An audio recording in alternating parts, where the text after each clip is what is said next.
that, well, black people can't be authors, or I don't know an author. So that right there is something that really changes the dynamic of how we view ourselves as a people. So I've actually written 5 books. I'm not going to be able to talk about all of them tonight, but I'm going to deal with a few things from some of the trauma that we've dealt with. So my brother with the three divorces, you were talking earlier, and I said, I got something for my brother right here. I wrote a book entitled Broken Pillars. It's understanding the men supporting the weight of their families without dealing with their own brokenness. Now, I counsel men, and when I was counseling men, what I found was that even though they loved their spouses, they were destroying their own relationships because they were broken. And the universe, or the law of the universe, says that you don't attract that which you want, you attract that which you are.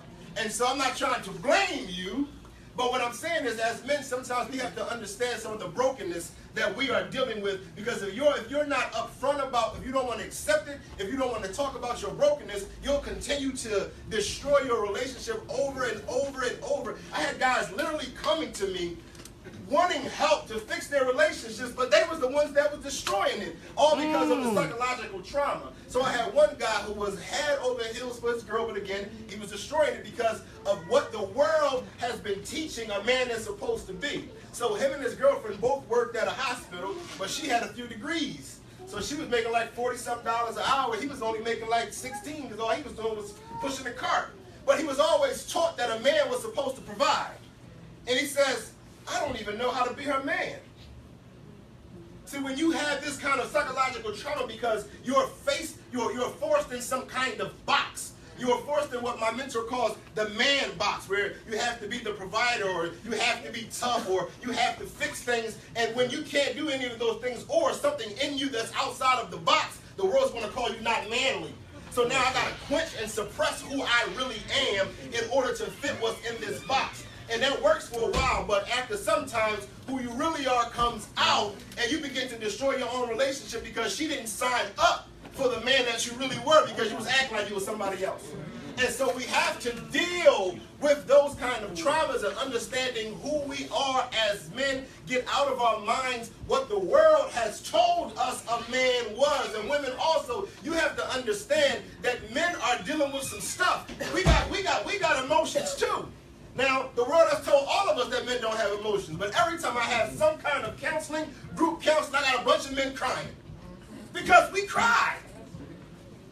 But if our women don't understand that we cry, and if we perpetuate this image that we don't cry, what happens? Now, I got all this bottled up rage, and you wonder why I tripped out one day because you left the refrigerator open. It's because I wasn't even allowed to get out the things that were inside of me. So I wrote that book, Broken Pillars. It's understanding the men that are supporting the weight of their families, but they haven't dealt with their own brokenness. And so also for the men, I wrote the 6 A's of manhood for African American men, specifically for us to understand what it really means to be a man. Not the image that the news is going to show of us, not the image that TV or Empire or Power is going to show us. We got 4 hit series. We got Power, Scandal, How to Get Away with Murder, and Empire. And none of them show a positive image of none of us. Not a positive looking man, not a positive looking woman, and we have all of these negative images of our people, and psychologically it's called inference. If you show me doing something long enough, I'll begin to believe that's how I'm supposed to behave. And so through the music and through the movies, we see these images, and we're trying to figure out why these young guys acting so crazy, because psychologically they believe I'm supposed to kill somebody. Psychologically, they believe I'm supposed to sell drugs. I'm supposed to sleep around with all these different women. But so that's why I wrote this book, to show the men a real image of what it means to be a man. So the 6 A's are, for one, accept your role as leader. We have too many men who have decided, I don't want to lead women. I'm going to let y'all go run and do everything. And now we got some women that don't even say, I want a man, but I don't need a man. Why? Because we forced y'all to feel like that. We got so many independent women because our men gave up on our women. Our men didn't support our women. And so now I wrote this book to say, man, accept your role. You are a leader. The second one is the second one is answer the cries of your communities. In counseling, what I always teach people is the whys are more important than the whats. What you do means nothing. Everything is about why you do what you do. And we'll never change the conditions of what's going on in our neighborhoods if we keep looking at symptoms as problems. The young guy that's selling the drugs ain't the problem. That's a symptom. Shooting somebody isn't the problem. That's the symptom. And until you realize what they're doing as cries that men need to stand up and stop, you'll always just force those guys into jail and count them out. And I was that guy. So I was counted out. Nobody would have ever believed that I would be who I am today if you looked at my track record. You just said, this guy's definitely going to be dead or in jail the rest of his life, but I'm here and I understand. I knew that I needed somebody. I was crying out with my actions, needing a man to step up. The third one, man, is alleviate the stress from your women. We got to stop putting extra burdens on our women, especially when it comes to raising our children. We have too many men who have forced our women to be the mother and the father to the point where women think that's a badge of honor. No, it's not. It's a shame. And it's a problem because the men are allowing these women to, I don't want to say these women to make it sound bad. Excuse me if that offended anybody. But us men have forced extra roles on the women that they should not be in, all because we have not stepped up to the plate and do what we're supposed to do. The fourth A is be available. When I grew up, it was a bunch of drug dealers who had the heart of gold, is what I say. You know why? Because they took the time to teach me everything they knew, give me all the knowledge that was in their mind, give me all of the products that they had. But no positive man was available for me. No positive man showed me this is how you change a tire or show me what they do at their job. They weren't available. So man, you have to be available for your community, for your family, for your wife.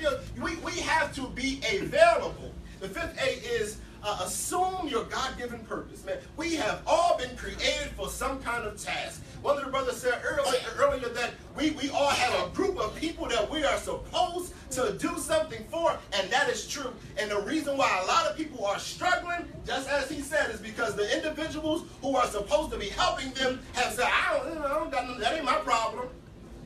I'm cool. And I always tell people, I cannot be satisfied with the only one on my block with a big TV because sooner or later somebody climbing in my window. So you are, what's affecting everybody else is always going to be my problem if I'm the only one that's doing good. And the last A is never abdicate. And abdicate means to renounce your throne. We have to understand the kingship, the royalty that we are as African descendants, and what white supremacy has done to us. And yes, I say that, what has done to us was cause us to think that we're not who we are. And since they can't take your power, they convince you that you are not who you are, so you will renounce yourself. And so now I don't got to call you nigga no more because you'll call yourself a nigga. Now, I ain't got to make a law for you not to read, but you won't read on your own. And no, I don't got to kill you and lynch you no more because y'all going to kill each other. You have renounced your throne. And that is just a quick synopsis of the 6 A's of Manhood. I'm rushing through this term.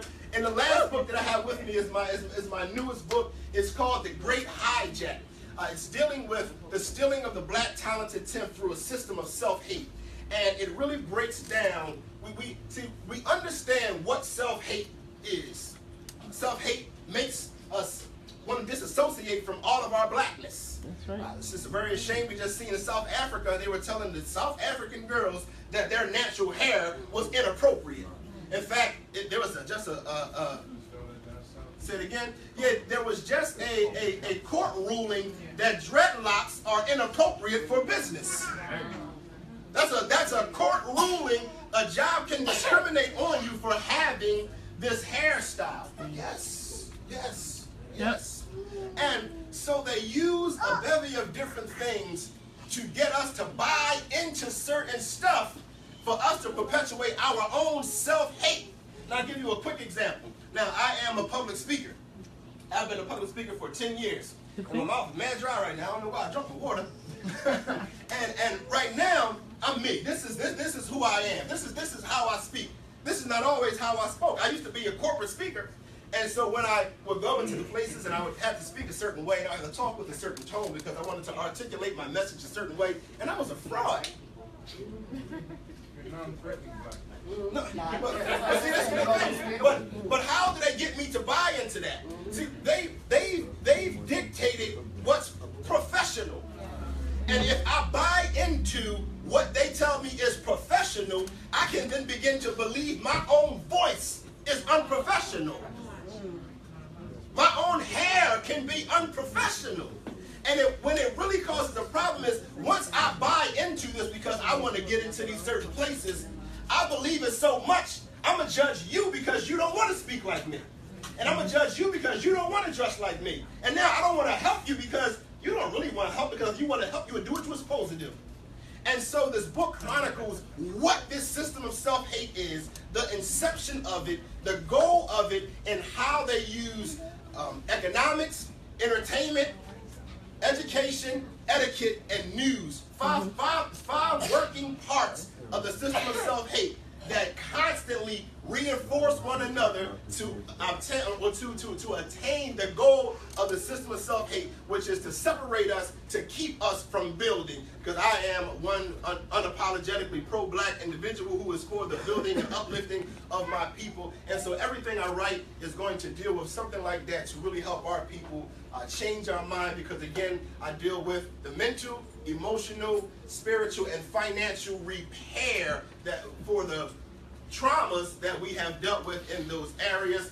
And so in a nutshell, just super fast, that's what those 3 books are about. So if anybody got any comments or questions, we just had church. I like that you use the word trauma for what black people go through every day to day. Because people always say like, oh, these kids, these boys, black, got 3 sons, 21, 19, and 12. They're angry. These kids are thugs. These kids are this and that and the third. And I always would say, like, these children, if you don't know and if you're not paying attention, these black boys are exhibiting signs of PTSD from what they've had to endure growing up. So you're treating them like criminals and thugs and bad people when they're emotionally a wreck. And that's where you start to work when you say it's not the what, it's the why. You always have to go back to the why. We have to understand the trauma. If you think you can watch Alton Sterling get killed and you ain't got no trauma, it's not going to affect you. Right. So many of us are afraid when the cops are behind us. If that's not trauma, but in our neighborhoods it's taboo to say we got some kind of mental issues and we need to sit down and have some help. But we have to be open about those things, because those things are not no taboo issues. Those are real issues. If anybody needs some help, we need some damn help. And so that's what I do. Yes. Okay, I heard you talk about it, and the other gentleman right there with the light jacket on, talking about like reaching the youth and being around there. But I see a lot of people reaching the youth, but the parents, like as far as the parents are concerned, that structure is there all the time, like every day, and there's no one. It's not as many people gathering there. Like, where is the access? Like, how do you access these communities to get us up and going again? Because the communities you go through, Shelton Avenue, you go through all our blocks, we don't have the black businesses, but there's black people graduating from these universities, getting these good jobs, taking their businesses off to other places. How do we make this community and get what you're talking about on a mass level enough so we can really do something? Because it just I hear the speeches and it's great to hear the speeches, but I don't see the movement. I don't, because it's such a block in between who's helping these parents. Like, the parents are going to be talking to the kids every day. The kids still love their parents, like you said, their access in the community, who they're talking to all the time. If this is only a brief thing that they're hearing sometimes and they have to go back into their communities, how is that going to change? Okay, now, I definitely feel your pain. Now, when I first started doing what I'm doing, I started out as a mentor program. It's called I Am a Role Model that I ran for a few years. And how I got to where I am now is because I realized that these kids have problems when they got home. Another thing I realized is I didn't have no men that was helping me with the mentor program. So I totally shifted away and said, I'm going to deal with these men. So I'm dealing with the men. I'm dealing with the adults. and I'm working with them. I started something called Building Better Men. And so we've been operating for the past 2 years, meeting weekly. And we've been teaching different principles. We got guys that are starting businesses, and we are doing a whole lot of stuff that you will begin to see. Because before we can do some of the things that you can tangibly touch, the first thing you got to deal with is your mind. Because we can talk about building our own communities, we can talk about rebuilding Black Wall Street, and you can start a business strip right now with 100 black businesses that ain't nobody going to support because their mindsets aren't right. So it's a lot that's going on. It's just under the surface, and things, trust me, things are going to get ready to sprout. Trust me. Yeah, well, let me get him because I already talked to you. Yes. What would you say to somebody who didn't have a male role model in their house? Just so that they didn't. Mouth the bees. Say it out. I said, what would you do if you had somebody who didn't have a male role model to be their example in the house? Now, if I had that question asked to me personally, I would say, well, how you doing? I'm Mitchell Chance. And I would talk to you. Oh, you're Mitchell Chance. I'm Mitchell Chance. We've been chatting on Facebook, but I didn't know that was you. Yeah, that's me. I'm that guy. Is it you? Come here, give me a hug. No, seriously. Go ahead, young man. We don't talk. Go ahead. Listen. We just talked about breaking the man box, and I'm real Beautiful. serious about masculine love.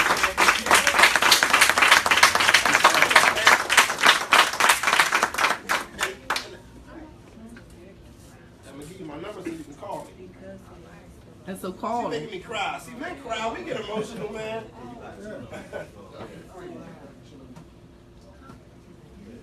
All right, make sure you reach out to me, man. All right? So you ain't never got to be without a positive role model in your life. All right? Nah, you good. Go ahead. Okay. I'm not afraid to cry. I'm good. So, my son is getting ready to turn 18, and I just see so much stuff. I'm frightened for him. And I was like, I'm just going to take him to the mosque, because I don't hear anybody else bringing up positive ways for men to view themselves and their women. I don't hear anyone else doing it but them.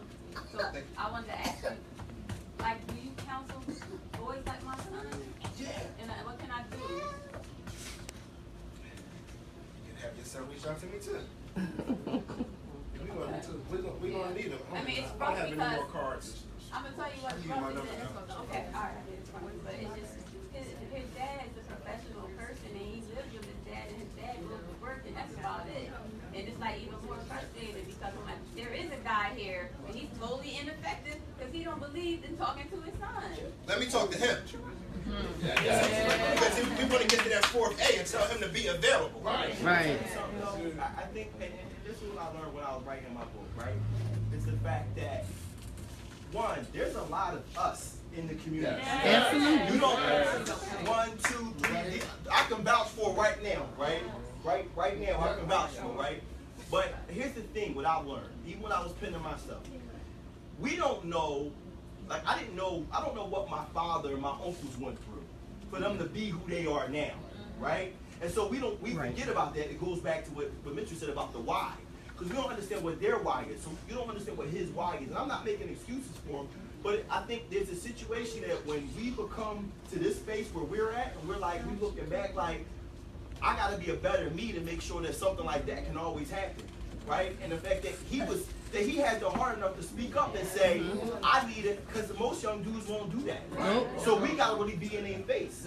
You see what I'm saying? So like I think the bad part about it is so many of us out here trying to make the difference.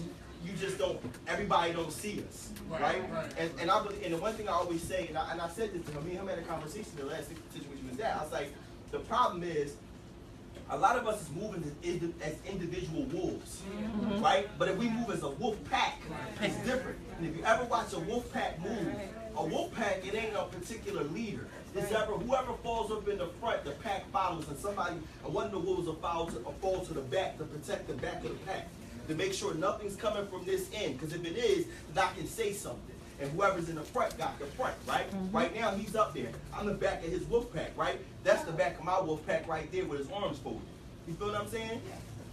This is how we move. He teaches kids how to make leather, how to do stuff with leather and stuff like that. It's a lot of us. It's just that you don't get to see us, and everybody ain't talking about us. Ooh, see, that's what I was getting. That's what I was going to deal with. That's what. Now, if I post a video of me punching PDQ, It'll be viral. I'm gonna share it everywhere. But if I post a picture of me hugging this young brother, many of us aren't going to share it. And so it's a lot of, like he says, a lot of brothers. Right now. Say it again. I'm already recording. It's gonna go viral when I get done. It's a lot of brothers that are doing stuff, but nobody will talk about it. Right. When I was doing the mentoring program, wouldn't nobody share it, wouldn't nobody do anything. It was just me promoting it all by myself and a few people that were working with us. So now you see some brothers that are here and some sisters that, will help me do some things. Take it upon yourself to make sure these things are known. Gotcha. Make sure these things are public. It's too much stuff that's there and available that many of us just aren't aware of. Yep. There's a lot of resources and stuff that we can have that many of us just aren't aware of. So we have to begin to promote the positive stuff that we see. If you can get on your social media and talk about Empire and talk about Lucius and Cookie, then you can get on there and talk about PDQ. Or you can get on there and talk about me or anybody else that you see doing something positive. Yes? Do you speak at schools? Yes, I do. Okay. Do you have a message for young people that have a very self-destructive attitude about their education? They don't realize that their bad habits are going to affect their future. Do I have a message for children that have, say it again? They have a self-destructive attitude. They have huge behavior problems. They're very careless in their academics, and this is an ongoing pattern with them. And they believe that they're just being young, and they're just having fun because they're young. But they don't realize that their bad habits are going to affect their future. Now, all right, so I'm gonna skip right. I'm gonna skip right past those kids, and I'm gonna go right to their parents. Yeah. And I'm not even gonna go to their parents as you just need to be a better parent, because the parent don't know either. So we have to understand systems. That's what the book of System of Self-Hate is. The public school system is designed to make the black children not want any part of school. And when I talked about never advocating and them convincing us that we're nothing, why do you think that the school system is going to teach you everything about Caucasian heroes and Caucasian conquerors who were really murderers, but they ain't going to teach you nothing about no African royalty? Because they want to create this self-hate in you. They want you to be in school like, none of this applies to me, so I don't care about none of this. Not only do they do that, they're going to give them a lower curriculum, and then they're going to give them a standardized test that's not on that curriculum, and then they're going to fail. And then continually every year they want to tell them 80% of your peers couldn't pass a standard test. How can I have now an excitement when you told me I'm lower than standard? And so now it falls on the parents to begin to instill in the children how great they are and understand what's going on, because when you walk around with a certain level of confidence in who you are, and we also have to set higher standards for our children. Now, I know when I was growing up, my mom just wanted me to pass. And a bunch of our kids' mothers just wanted us to pass. And you know what we thought? What I thought, at least, I thought the Asian kids were just inherently smarter than me. Nah. But see, they got big heads, so they got big brains. Stuff like that, we would say. Why? Because our society did not hold us to the standard. That's right. The parents aren't saying, I want you to bring home straight A's. No, you can bring some C's. And since the parents aren't holding them to that standard, since the parents probably didn't take their education seriously. I have a friend whose mom was on him about going to college. And he said, how you going to keep telling me to go to college and you ain't go to college? And she went and enrolled. Right. And she went and got her master's degree. And she said, you know what? You're right. I can't tell you to go do something if I ain't do it myself. So she went to college herself in order to inspire her son. And so as parents, we have to make sure that we are living a life that our children will want to emulate. I know truthfully, I never listened to my mother because she did not live a life I wanted to live. So in my mind, it was illogical for me to take advice from somebody I don't want to live like. You ain't successful. You can't tell me how to be successful. And so we as the parents, we have to take the reins. Now my daughter, right now I'm telling her, listen, you got to bring me all A's. That's right. You got to bring me all A's. And then she said, but Dad, that's too much pressure on me. I said, listen, baby, I believe in you. I know you're smart enough to do this. Do you believe in yourself? Say that you believe in yourself. Say that you're brilliant. Say that you're smart. Say that you can do this. And I begin to give her affirmations. That's right. And tell her how great that she was, to begin to change her mindset. We gotta change our children's mind. My daughter is dark like me, and she was having some trouble with her skin. And I began to talk to her about the importance of melanin. And I began to talk to her about how the melanin grabs the energy from the sun, and it helps you to be more smarter, and it helps you to be more stronger. And after I had a conversation about melanin, she ain't want to walk in the shade no more. She always wanted to walk in the sun, because this is how I get my power. That's right. Woo! Yes. I understand that, and I understand that you have to get to the parents. But listen, I'm a special education teacher in an urban school. I talk to my students, and half of their parents I can't even reach because they don't want to be involved. So I have to find a way to get to my students.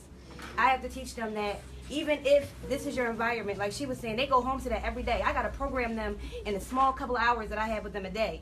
Because they're going to go home and go back to the same environment, and that's who they're looking up to. I'm only planting seeds. Now, You gotta plant seeds. You can see it, though. as a teacher, I don't know what I can say to you as a teacher, because I'm not a special education teacher. What I do know, one of the biggest problems in special ed is all those kids ain't special ed. That's right. And so it's a lot of kids who aren't special ed, who are systematically placed in there. That's now, right. I don't want to learn because I'm in here with somebody who really is special. I can't listen to you? There's somebody really retarded over here. And now I'm in this class. I know it ain't nothing wrong with me, and it's a guy drooling. No, I ain't listening. I'm trying to figure out, why am I here? So we got to deal with these structures. We got to deal with these systems. And this is what Umar Johnson goes around talking about, how they're putting our boys in special ed to mess with their whole mindset. I got 3 men as a part of my men's group, brilliant men. All of them were in special ed when they were young. PDQ. That's the original question.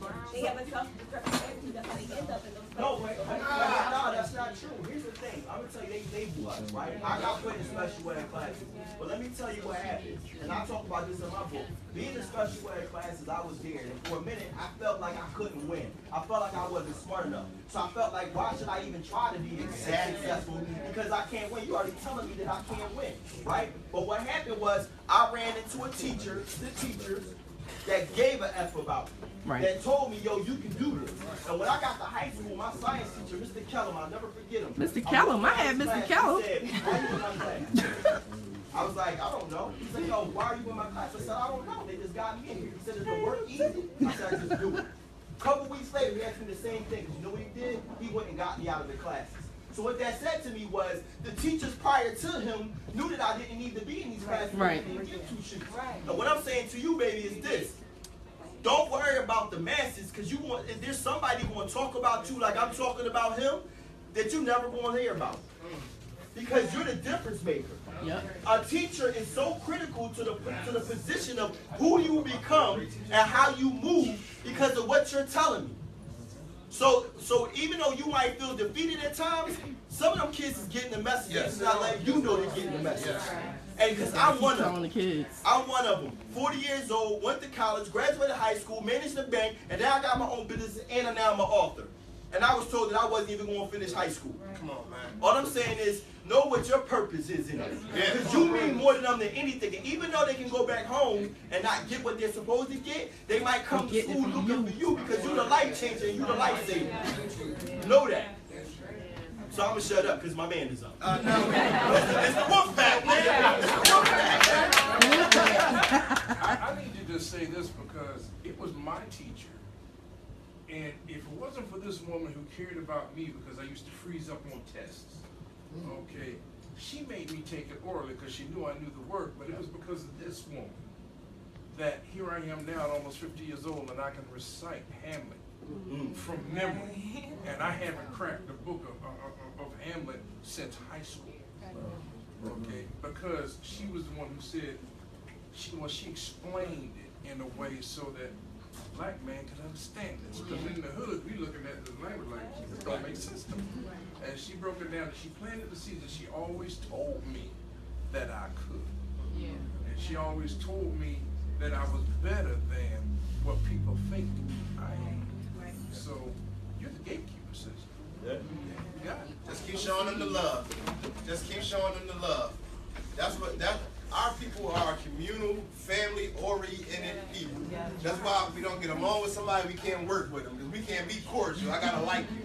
And so as a teacher, you just gotta show them that. Because a lot of the kids are looking for somebody to love them. A lot of times you will ask a kid why they doing bad in the class, and they be like, because the teacher don't like me. Why those two things go together? Because that's the kind of people we are. If I feel like the teacher likes me, then I'll get an A for her. I'm not gonna get an A because she's teaching. I'm gonna get an A because she got her hand on her shoulder telling me, I know you can do this. So we gotta love our people. I love y'all. I'm gonna tell y'all right now, I love all y'all. Love you back. Love you back. I was about to say.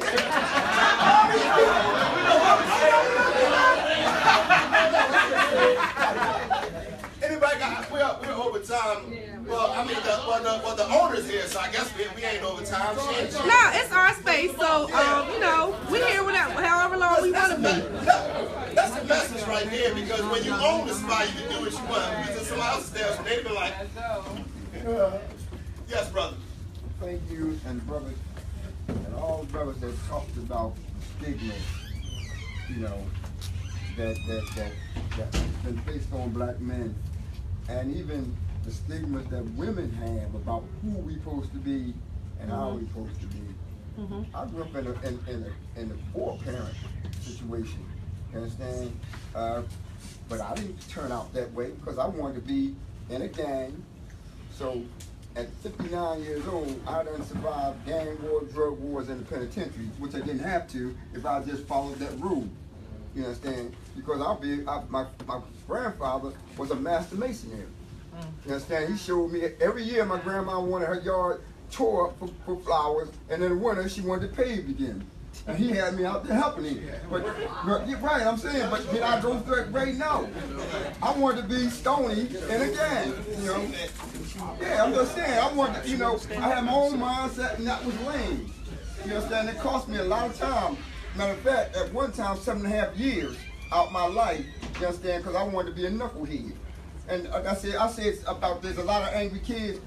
2 14-year-olds robbed my 8-year-old grandson. Now he's scared to go outside. He's being walked to school and stuff like that there. I didn't know who they was because I would have handled it different because he's my grandson. One of them stole my bike. So I'm in the hood. He don't know I'm in the hood. You understand? I finds my bike and runs up on him. Now you want to be a kid, but old head, don't be mad at me because now you walking. But now I done caught you on my bike and I'm ready to grab you by your collar. Tell me you ain't punched the kid. No, I didn't punch. My mother came out, which my wife used to help her when she was in a bad situation. She said, "Boy, what you doing?" Right. Well, this ain't not there. And then he want to be a kid now. He wants to be a kid. Once you put yourself out of it, you understand? When you put yourself in a different league and it start happening. Now I say this. Reach out to that young brother and mentor him. I tried to. I went to his daddy. I went to his daddy. You know what his daddy told me? Continue to help. His daddy told me I just want to say this. We talked about men being placed in boxes. Ladies, I understand y'all get placed in boxes too. Yeah. So we're going to talk about this thing holistically because we all need healing. There are some boxes that the women are placed into where you can feel like I'm not woman enough if I don't. So on both ends, I just want to acknowledge that. She has a master's degree. She ain't too domestic. I do cooking. Yes, I'm a cook. I do cooking. Bring it in. Bring it in. All right now. All right.